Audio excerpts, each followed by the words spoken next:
During the 1960s, 70s, and 80s, some of the most chilling events to ever be documented took place. At the heart of all these were cases such as the Amityville Horror, the Perron family haunting, and Annabelle. These paranormal events shook nations around the world when they revealed secrets of the spirit world and the evil that lurks within it.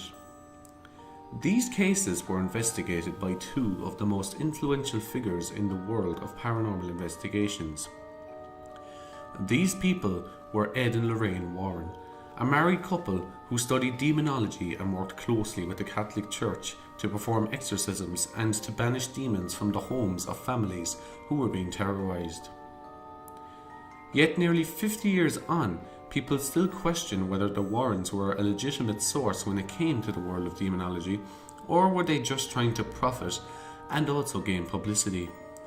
So here we ask the question: Ed and Lorraine Warren, Ghostbusters or Goofers?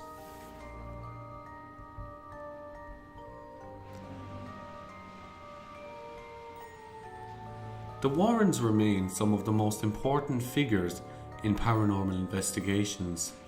Together they took on work as demonologists, authors and lecturers, and they founded the New England Society for Psychic Research, all the while operating the Warrens Occult Museum of Evil Artifacts, collected from more than 10,000 investigations they were involved in. They were the original Ghostbusters, leading the way in supernatural research. One of the most famous cases taken from the case files of Ed and Lorraine Warren is the Amityville Horror. In one of their most famous cases, the Warrens were asked to investigate the Amityville haunting in 1975. George and Kathy Lutz had moved there with their 3 kids into a home in a suburban Dutch colonial house where Ronald Defoe Jr. had murdered his family the year before. While the family was unpacking, a priest came to bless the house but was told by a masculine voice to get out. After the house was plagued with files, Kathy began having nightmares, receiving welts and levitating in her sleep, while George discovered a hidden red room before which the family dog cowered. Terrified, the Lutz family tried to contact a local Catholic priest, only to find the phones would cut out whenever they would try to call. On the final night, things became drastically worse.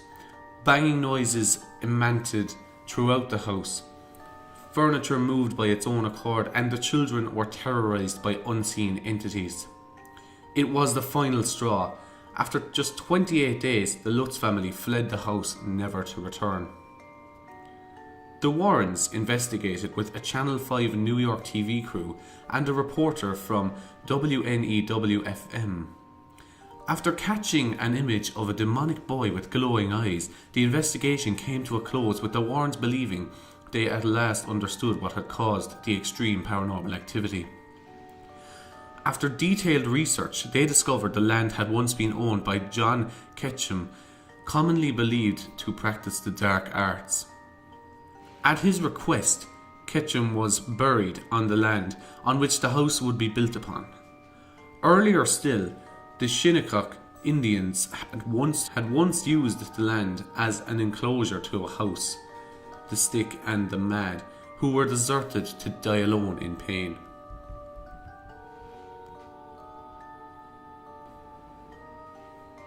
Christopher Schultz, a paranormal investigator, claims that the Warrens have little to no evidence to back up their claims.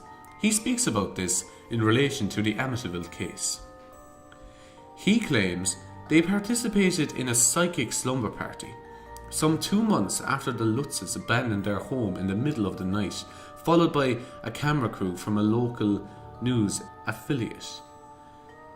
Lorraine sensed great male violence in the house and insisted it was infested with demonic entities.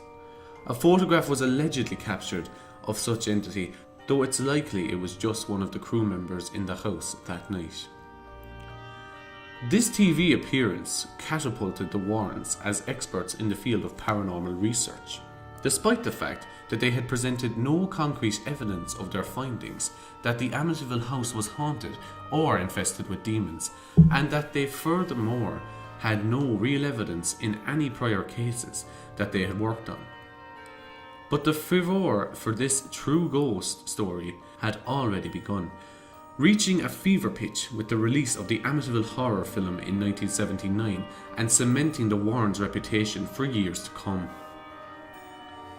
People have always been divided on whether or not they believe in ghosts and the spirit world, and this did not change as I asked the general public about whether they did believe in the spirit world or not. So would you be a believer in the spirit world, and more importantly, would you believe that there's evil lurking in the spirit world? It's something I'm not sure about. Yeah, a lot of people mightn't, but I'm likely to believe it myself, to be honest. My mother's told me a few ghost stories before, even when people have died, just, coming back and seeing them around the place and things they did and all that, In conclusion, Ed and Lorraine Warren's files are open to interpretation, but there is hard evidence to support their cause and the battles they fought against the evil that lurks in the shadows.